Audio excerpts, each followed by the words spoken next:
You have propane tanks here. Those are where both the empty and the new, there should be some bolsters right there for safety. When you have the apron right here, coming right in, this is the landing, and this goes in 48 feet. There is a slight pitch, a 2% going down right here. You have some deterioration on the concrete itself. This should be a 12-inch pad right here. You can see where some of this deterioration starts to happen as we go in this direction. You can see where there's big potholes. The Cavaliers are pretty solid throughout the entire building. We do have some dock bumpers that are in need of repair and replacement. There are quite a few where the bolts inside here are broken. Several dock doors are broken. This is more like a safety hazard because the dock door right there is actually off its wheels. And then typically speaking, for safety, there should be, because there's forklift and there's drivers along with workers working in here. When you have an open door, like right in here, that has no gate going across, it would only take a matter of seconds for someone to be a little bit disorientated and fall right over. And that's a good 48 inches, 50 inches drop straight down. So that can happen actually pretty quick. So if they're not in use, I understand they want the doors open because it's a beautiful day, but to have something going across would be beneficial and safe. Another one, dock bumper is falling apart. So the apron in the back side right here does kind of slope down, and there is some ponding issues over in here. I'm going back in this direction before I head back. You have your diesel pump here.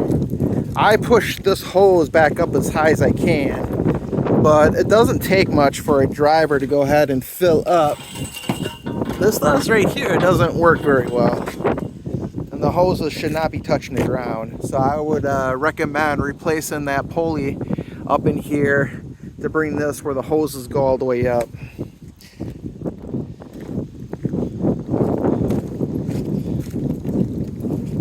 So for this right here is the tank here. So they do have some safety protocols intact. If something happens there, they have to run all the way over here to hit the emergency stop. Like a gas station or even a truck stop, they normally would have an emergency shut-off within very close proximity of where they're pumping. If there's ever an issue, and the issue is here, like you would have at the gas station or a truck stop, you would be able to have that shut-off switch. I would just recommend bringing that switch and placing that switch over here where you have quick access to it. I mean, you can have that switch and have a shield over it so you can't bump it and accidentally turn it off. It's just my suggestion. I see it going both ways. This right here is exposed wire, but when I went ahead and tested it, you know, I don't see it being live at all. So I'm not sure what this is all about. I don't know if it's for a light and they just have the breaker turned off, but I don't see what that's being used for. Coming over here to the tank, we have quite a bit of debris inside of scrap of some sort, not understanding why. But you'll get inside here and you're seeing all kinds of debris, plywood, pipe. I'll go over here. And this is deactivated. They have nothing in that junction box. You can see where you got pipe here, some plywood, some debris. Yeah,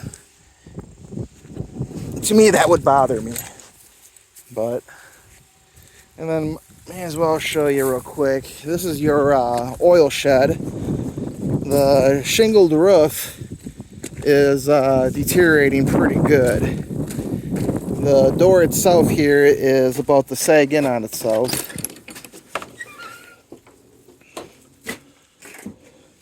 So there is no available switch right here. So you have to reach over to turn this on, which takes a couple of seconds. So I think it's either the bulb, or it could be something else going on. But when I did test the power to the outside, it was pushing 120 to 123. So we're good on power. So it might be the bulb. They have a bunch of piles throughout, and the reason being is because we have, when it really storms, there's a lot of erosion that takes place on that side of the building over in the grassland. I'll show you in a little bit. It actually starts the pond. So I want to show you real quick. It's just a force of habit for the drivers, but I unplugged probably about 6 on this side where they have the extension cord plugged into the outlets. Now, these are all downstream from the GFIC, so these aren't necessarily have to be GFIC, but some of these are just in really bad shape. This is the nicest one out of all of them so far, and it looks like it was recently replaced. That one's good. You know, this one here is falling apart. You got the open seal here, missing front plate here. You got bees in this one. You got more bees in this here. Come on now.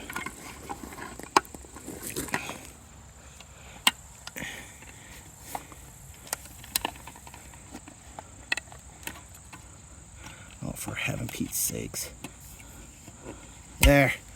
So yeah, you got more bees over here too. Broken outlet. I would just replace that outlet. Yeah. So it may not be a safety issue for some, and they do have this big old roadside boulder here, but what's concerning to me is that this is not protected. It's literally rusting and falling apart, and what they did is they used electrical tape to tape these up, when I've seen most moderns usually heat shrink, but this is rotted. All rotted out. We do have a 200 amp coming to the board. Any one of these outlets do work, so when I pop them, it does blow the circuit right here. This one right here, I believe. It's in good shape. The only problem I have with this is that you have 6 on this side. You got like 6 or 7 on this side, right? And it looks like it's 14-2 wire inside the box here. So if these are here, these electrical is here for mainly for during the winter time, and you have this loaded with trucks to warm up the heating block. That might be an issue. So I'd have to do some research on how much amperage heating block heater actually consumes, because if we have 6 and then 6 going over there, you compile that all up. I'm surprised we're not blowing GFIC throughout the night. And then you have some that have holes on top of the junction box too throughout the building. So I'm not going to show each and every one. I just want to show this junction right here, but there's holes right in here going right into the outlet. This right here is not even secure.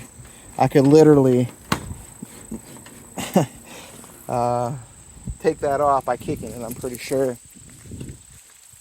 And then the fence down there, you have the top to prevent people from coming in, is completely off. The retaining rod going into the ground, this is completely off. So I want to walk this way because I already covered this side of the building.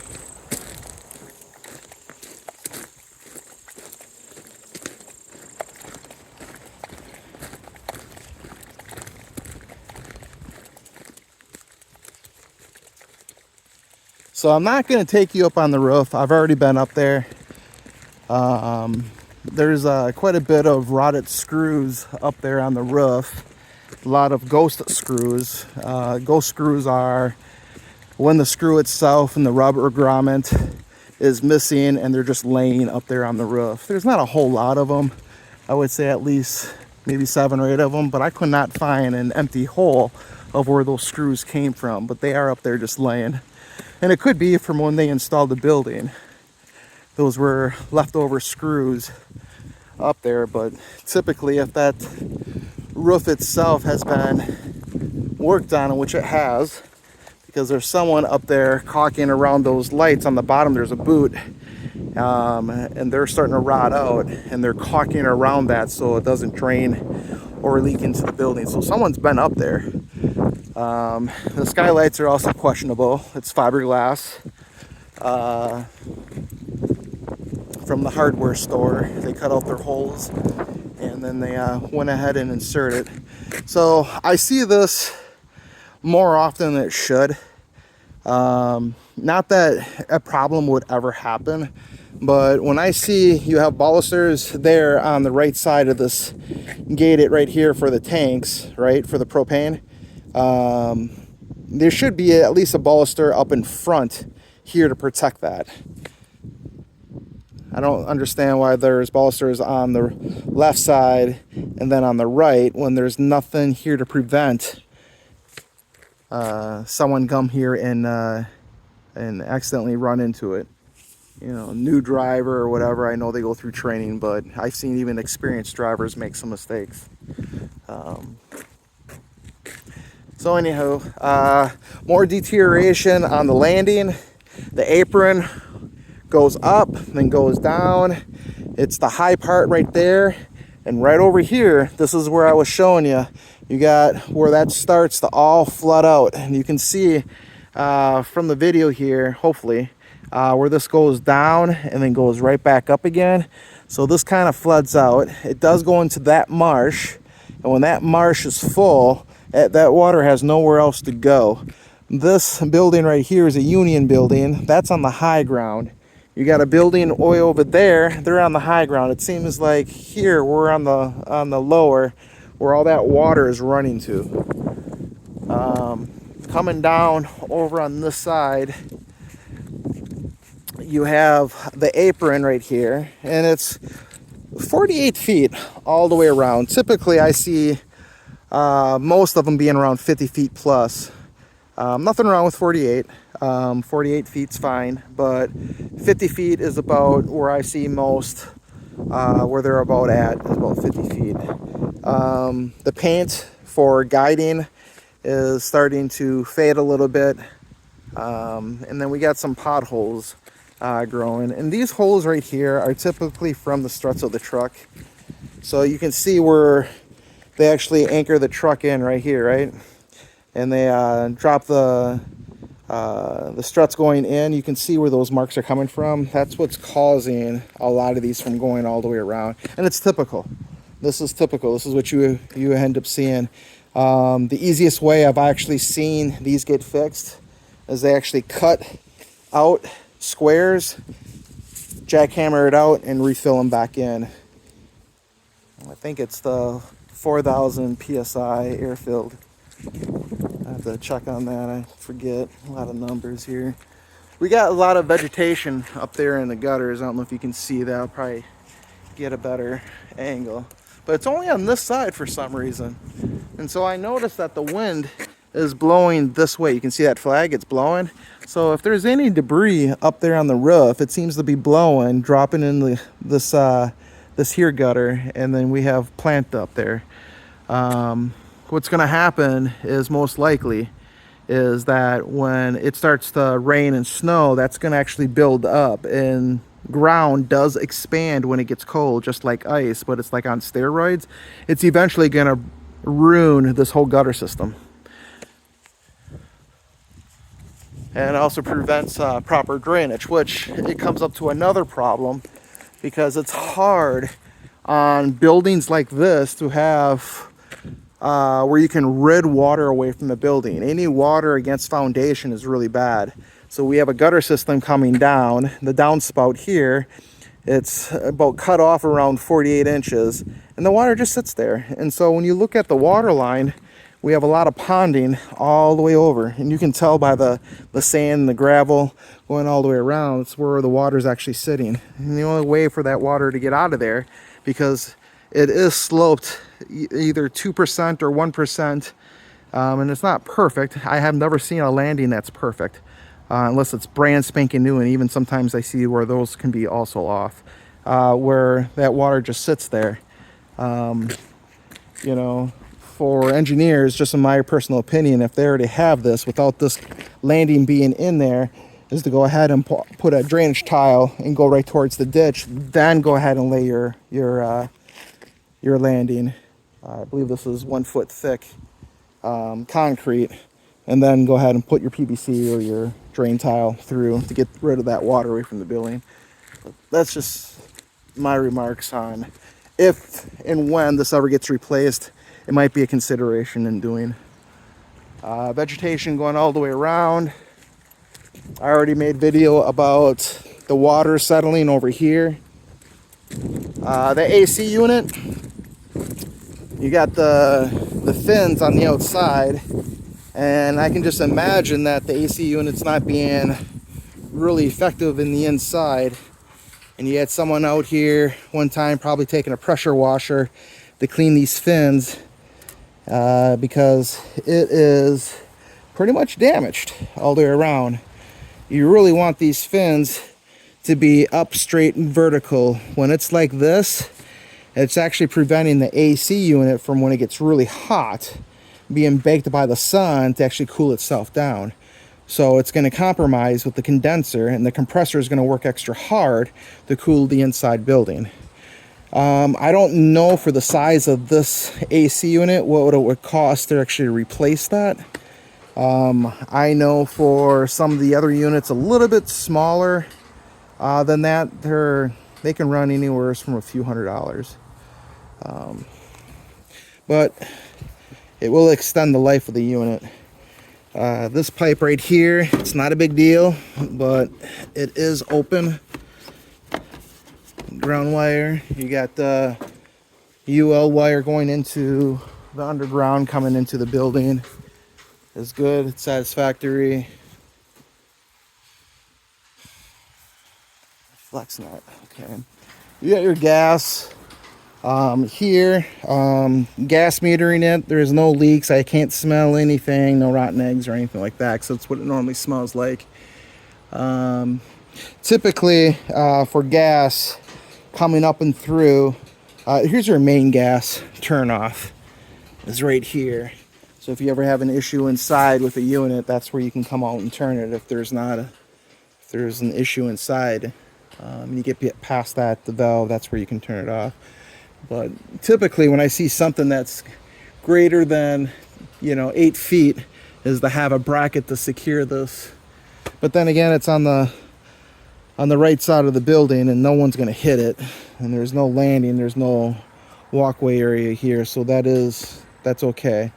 Now we do have a gutter system here that does come out, but the downspout, it should be an extension on the end, at least 5 feet away from the building. I mean, we do have some foundation cracks, which are vertical, so you got a vertical crack here.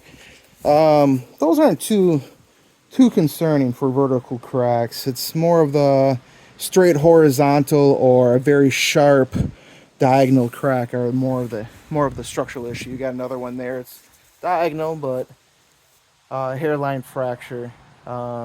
If that bothers you, what you can do is have foundation specialists there, and they can fill that in with epoxy. Believe it or not, the epoxy that actually fills in these cracks actually stronger than the concrete itself. Cheap, very effective, and that will make that part of the building very, very sealed and secured. All right, moving on.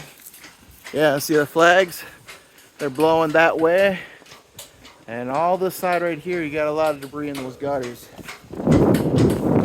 On the other side, there's not an issue.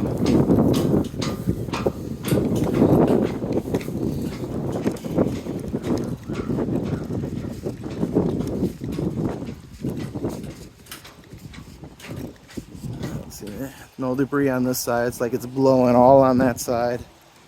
Good windows. Siding's not too bad. Some of my gear. So you have temporary lighting, and then you have full light. So right now we have sensors on these lights, and so when it's not dark enough and during the daytime, there'll be some lights that will always stay on. At night, when it starts to get darker, once it hits movement, it's an energy efficiency, so it'll actually turn these lights on. Now you can see where this drop goes down. A lot of times a cheaper guide would have like a scissors, a gate that would come across. They're about a couple $100. A metal fabrication shop can come in here, attach it to this baluster, and actually have a swing gate where it locks right here, and then open them up. And the reason why a lot of them use the scissors is because it takes hardly up any room. You just push them off to the side. But it does secure this because we do have forklift drivers. And sometimes I find that, oh, well, you know, when these bays aren't being used, the forklift drivers know their area. Well, it only takes one forklift driver to lose his life for falling off the building. And it can happen real quick. Even to a guy that's been here for 20 years, could lose orientation and fall out. So I would recommend getting some of these actually all these bays open and get them closed. You got some balusters that are snapped off by the base. Some safety issues here. Most of these doors, these nice roll-up ones are really nice, but these are falling off the wheels here, and it's only held on by this guy, the middle strut, and one wheel over here. Might not kill anybody, but if it falls because it's really windy out, it could cause some severe damage. Strut here. There's welding jobs up here. Was not done by a professional because it's only tacked in, and so these right here are rail jumpers. So if this would ever fall, at least then it wouldn't cause significant damage to the door. It would just bounce. But these are tacked welded in. I mean, they're strong. I went up there, I've been pulling on it. It does hold my weight plus the door. But they're starting to rust. I would recommend, if these aren't being replaced, if they're being replaced, then great, don't worry about it. But if you're gonna keep these up here, I would recommend going ahead, and you can see there's holes, prior holes from the other, is put another hole and secure it with a bolt. Because any one of these other ones are secured on bolts on both sides. And these right here are not, they're just tack welded. Fire extinguishers are up to date. Exit signs are good. Ceiling for the most part are pretty good. This is the fiberglass web skylights that I was telling you about. They're reaching probably maybe about a couple more years, and they'll be at the end of life. They're going to start to rot out and cause leaks coming into the building. You can see by the insulation that's up there where it had a lot of prior leaks in the past, and you can see from the roofing section of the report where there's been a lot of repairs up there here and there. But there's no point to having insulation up here when we have doors that just do not close or work, period. Good building overall, but just some things that are safety. Yeah. And here's another door that's falling off. A19.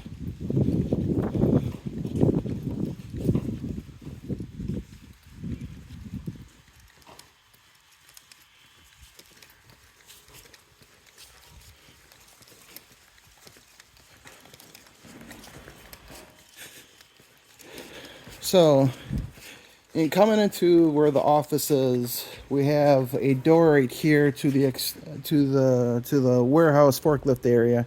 If there was ever a fire out in this area here, it will eventually bleed into this building here. Now I know this is all metal, and that's all great and all, but this is not a fire rated door. And the reason why you would know is that inside this door, there would be a fire rating label right here.